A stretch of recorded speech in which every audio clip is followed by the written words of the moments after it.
da la impresión de que el dólar tiene como un techo en el centro de la banda, ¿sí? Da la impresión de que el dólar tiene como un techo en el centro de la banda. Primer punto, es raro que eso sea un resultado del libre juego de la oferta y la demanda en el mercado sin que el Banco Central intervenga. Ahora, lo cierto es que uno en Argentina está acostumbrado a que el Banco Central intervenga de una sola manera, que es vendiendo dólares cuando la demanda de dólares se recalienta. Bueno, en este acuerdo con el fondo, eso en principio está prohibido. Nota al pie, también estaba prohibido en 2018 y el actual ministro de Economía, entonces presidente del Banco Central, decidió ignorar el acuerdo con el fondo y vender esas reservas, opino, y bien que hizo, pero obviamente el fondo, ante ese antecedente, tomó sus resguardos, ¿sí? Ahora bien, el punto, bueno, ese punto es el 7 de mayo. El 7 de mayo el dólar había empezado a subir de manera vertical, todos decían, bueno, tal vez probaron el esquema durante abril y ahora en mayo el dólar lo van a dejar correr. No se vendieron reservas en ese momento, pero en el mercado de dólar futuro apareció un volumen muy importante. ¿Qué es el mercado de dólar futuro? Básicamente un mercado donde uno va a buscar un seguro de cambios, ¿sí? Mercado de dólar futuro en ese momento, para esa etapa del mes, para ese mes del año, podía trabajar un volumen de 500, 600 millones de dólares y ese día operó 2.000. En magnitud es claro que el sector privado no es que sacó plata de abajo de la tierra, sino que todos intuíamos, o más bien estábamos seguros, que el que estaba interviniendo en ese mercado para que el dólar no se fuera de mambo era el Banco Central. Pero este era un Banco Central que había declarado que no iba a intervenir en el mercado de futuros y en el acuerdo con el fondo estaba estipulado que el Banco Central no iba a intervenir en el mercado de futuros y 30 días después de eso, que aparecen los datos y son públicos, nos enteramos que el Banco Central vendió 1.900 millones de dólares en el mercado del dólar futuro. Entonces, primer punto, el dólar no flota libremente. Hay una política de flotación administrada que no usa como herramienta la venta de reservas, pero que sí usa otras dos que en mi impresión son las más importantes. El mercado de futuros y sobre todo la tasa de interés. La manera de convencer al mercado de que no compre dólares es doble. En el mercado presente tenés un premio en la tasa de interés en pesos si querés ir a comprar dólares. En el mercado futuros tenés un dólar bastante planchado, sobre todo en la posición de diciembre, que hace que si vos comprás dólares hoy, te pase lo mismo que te pasa si compraste dólares desde que arrancó el gobierno de Javier Milei. Perdiste, porque hubo inflación en dólares, ¿sí?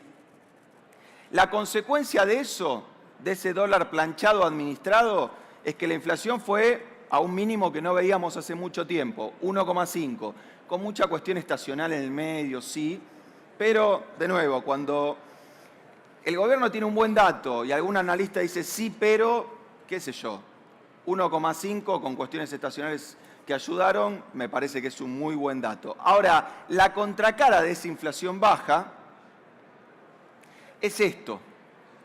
¿Qué es esto? Esto es lo que los economistas denominamos la tasa de interés real que paga un plazo fijo. Es básicamente la tasa de interés que te da ese plazo fijo en el mes, neta de la inflación que ocurrió en ese mes. Cuando está bajo de cero, significa que si yo tengo un plazo fijo, pierdo respecto de la inflación. Cuando está arriba de cero, significa que gano. Ven que la serie empieza en junio de 1991, que es cuando arranca la convertibilidad, y llega hasta hoy, ¿sí? Fíjense, convertibilidad, épocas de tasas reales positivas. Es cierto que el dólar estaba fijo, que el peso estaba fijo respecto del dólar por ley, pero también es cierto que si yo no demandaba dólares y dejaba mis pesos en el banco, le ganaba la inflación que había bajado. Obviamente, si los dejé después del 2000, me llevaron los pesos, pero era una forma de sostener el ancla cambiaria. El ancla cambiaria en la convertibilidad no se sostenía por ley, si no se imaginan que los gobiernos sacarían leyes donde dice, bueno, nunca más vamos a devaluar, nunca más va a haber inflación y vamos a ser todos felices. Se sostenía por política económica, ¿sí? Entonces, punto importante, esta tasa de interés está, digamos, conviviendo con un fenómeno muy raro, que es que el principal factor atrás del crecimiento económico hoy por hoy, de la recuperación que tuvo el gobierno de Milei desde que inició, es el crédito. Y si la tasa de interés está tan alta en términos reales, lo que estoy queriendo decir es que el crédito está caro. Ojalá no lo haya roto. Bien, es que el crédito está caro. Entonces, ¿por qué hay tanta demanda de crédito si el crédito está caro? Muchas hipótesis, les voy a compartir 2 o 3. Primera hipótesis, el consumidor argentino que está tomando mucho crédito está acostumbrado a hacer una cuenta mental cuando saca un crédito, que no es una cuenta que sea correcta desde el punto de vista económico. ¿Cómo consume el consumidor argentino a crédito en la Argentina, que tiene esa tasa de interés en términos reales negativa durante décadas? Va al comercio y le dice, ¿cuánto sale eso? 100.000 pesos. En cuotas, el mismo precio. Piensa mentalmente, ¿cuánto es la cuota? ¿Cuánto gano? ¿Puedo pagar la primera cuota? Sí. Entonces la última van a ser 2 mangos con 50. Todos hacen que sí, ojalá que se hayan dado cuenta que si hacen eso ahora, la última cuota va a ser más pesada que la primera. Y es esa la razón por la cual estamos empezando a ver crecer la morosidad de un consumidor que está consumiendo un montón, porque, insisto, consumía a crédito, disculpen la dirección, no es muy académica que digamos, consumía a crédito como Homero Simpson se compró su camioneta.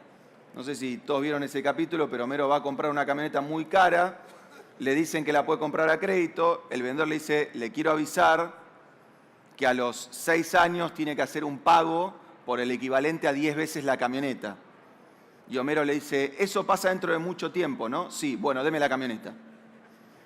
Entonces, cuando hay tasas de interés reales positivas, uno tiene que pensar que su ingreso va a evolucionar más o menos arriba de la inflación como la tasa de interés. Y eso no es lo que está pasando. Entonces, el consumidor se tiró arriba del crédito, probablemente porque el bolsillo apretaba un poco más, y ahora se está dando cuenta que esa licuación de deuda